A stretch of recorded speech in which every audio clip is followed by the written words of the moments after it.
es una presentación de Grupo UTG, la unión de barracas y ferreterías más grande del Uruguay. De obtenerse resultados satisfactorios en la economía, de reducir el IAS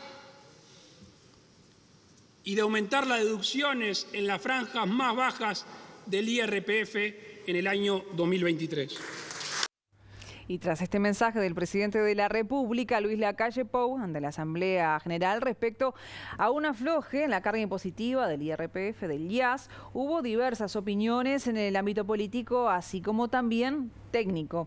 Y quien estuvo trabajando durante esta tarde respecto a este tema es Bruno Barreto, a quien ya le damos la bienvenida. Bruno, ¿cómo estás? Rosario, Miguel, el saludo para todos. Sí, efectivamente. Y antes de hablar de lo que puede significar un cambio en el sistema tributario, es decir, el afloje tanto en el IRPF como en el IAS, vamos a recordar cómo se crean estos impuestos en la reforma tributaria del año 2007, en el primer gobierno del Frente Amplio, equipo económico encabezado por el ahora senador Danilo Astori. Lo estamos viendo en pantalla, que es lo que pasa con el IRPF, que se crea en sustitución del impuesto a las retribuciones personales. Ustedes recordarán que la última versión del IRP grababa en franjas del 2, 3 y 6% y grababa en la totalidad de los salarios, así como también en las jubilaciones.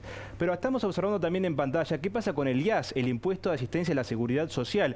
Este tributo se crea porque tenemos que recordar que cuando entra en vigencia la reforma tributaria del año 2007, la Suprema Corte de Justicia lo declara inconstitucional, gravar con IRPF las pasividades, y es por eso entonces que se decide crear este impuesto para algunas pasividades, que es lo que vamos a estar observando en pantalla. A partir de qué monto es entonces que el IAS empieza a grabar. Lo estamos viendo en pantalla, a partir de los 41.312 pesos, y de 41.312 pesos hasta los 77.460, allí el gravamen es de un 10%, y la segunda franja es desde 77.460 pesos hasta el entorno de los 258.000 pesos, que allí es de un 24%. Vamos a observar también a cuántas personas es entonces que se le aplica el IAS. En el 24% de los jubilados y pensionistas. Si observamos en otros números, significa que 3 de cada 4 no están pagando este impuesto de la asistencia a la seguridad social, y en números redondos son 173.000 personas quienes pagan entonces este impuesto a la seguridad social.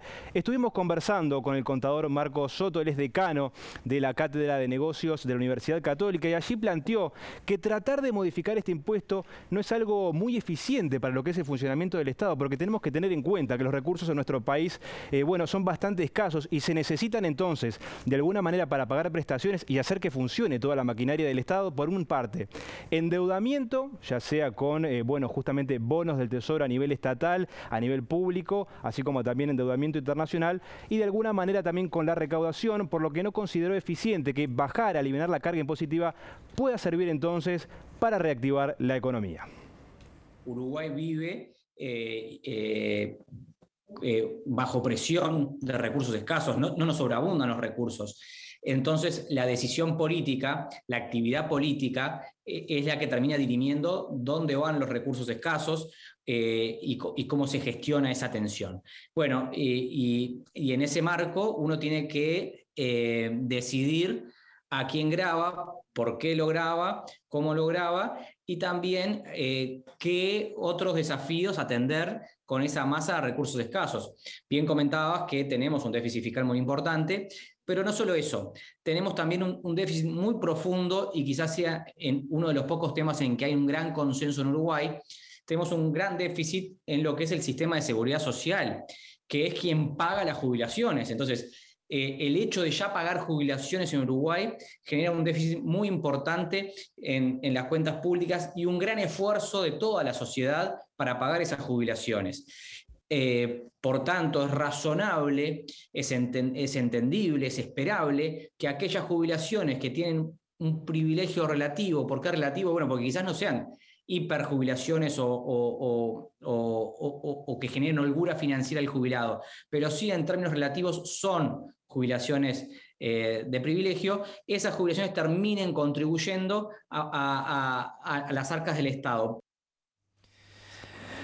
Hubo muchas voces con respecto a esto que dijo el presidente. Algunos escribieron hasta en su cuenta de Twitter, connotados economistas, contadores, que a la hora de queríamos hablar con usted, dice, no, por ahora no, tengo una reunión. Digo, esas cosas pasan cuando, en este caso, Bruno Barreto hace un informe como este. Exactamente, si estuvimos conversando con economistas que se puede decir que van de la talla más liberal, de alguna manera, hasta quienes son y que se los puede considerar como tal vez quienes defienden el modelo de Keynes, pero que de alguna manera son todos, o de alguna manera están de acuerdo en que bajar la carga impositiva no es el mejor momento para hacerlo, teniendo en cuenta lo que decía un poco el contador Soto, de que el déficit fiscal aún continúa elevado. Y si ya de alguna manera bajamos los impuestos, va a ser más difícil también bajar el déficit fiscal, más allá que la economía sí haya pegado un repunte para que haya crecido el PBI.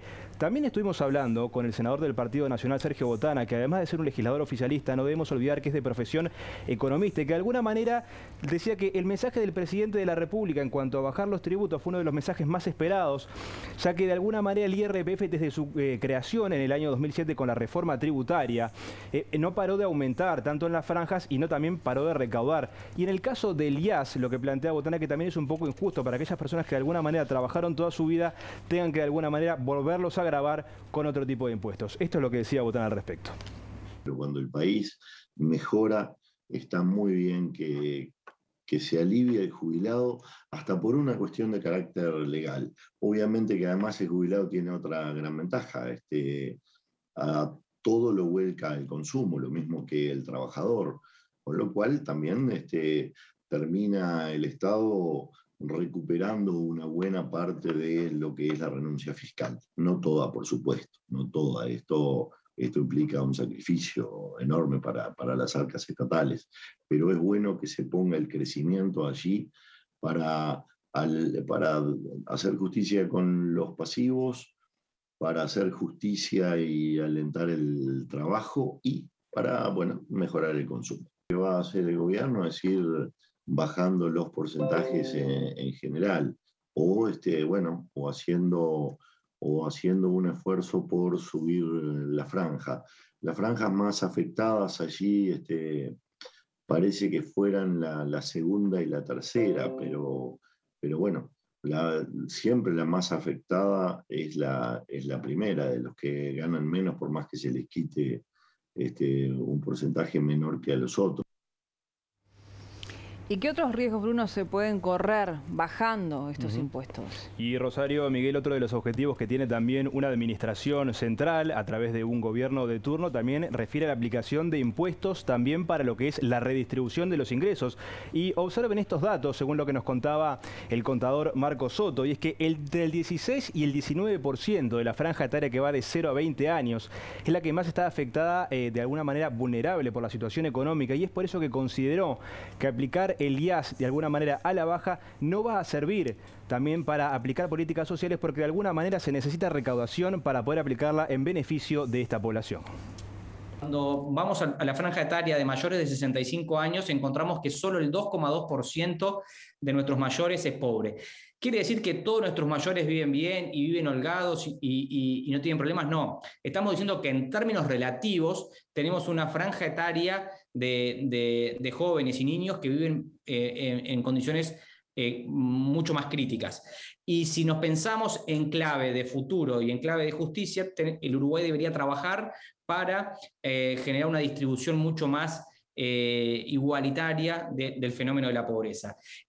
Por ello, es hasta un poco contradictorio intentar desgravar o quitar presión en uno de los sectores en donde la incidencia de la pobreza es realmente menor. Y en contrapartida, el senador nacionalista Sergio Botana dijo que, bueno, esto no significa ir hacia una eliminación tanto del IRPF así como también del IAS, sino alivianar la carga impositiva, así como también readecuar las franjas del IRPF. El tributo empezó a pesar cada vez más en la recaudación del Estado. De cifras del 11 y pico por ciento se transformó casi en el 20% de lo que es la recaudación de la DGI, por un mecanismo que utilizó el Frente Amplio allí, que fue haciendo crecer el salario por índice medio de salarios, por supuesto, pero mientras tanto la base de imposición se movía por por IPC, por lo cual cada vez se atrapaba a un número mayor de trabajadores que se los hacía a pagar el impuesto.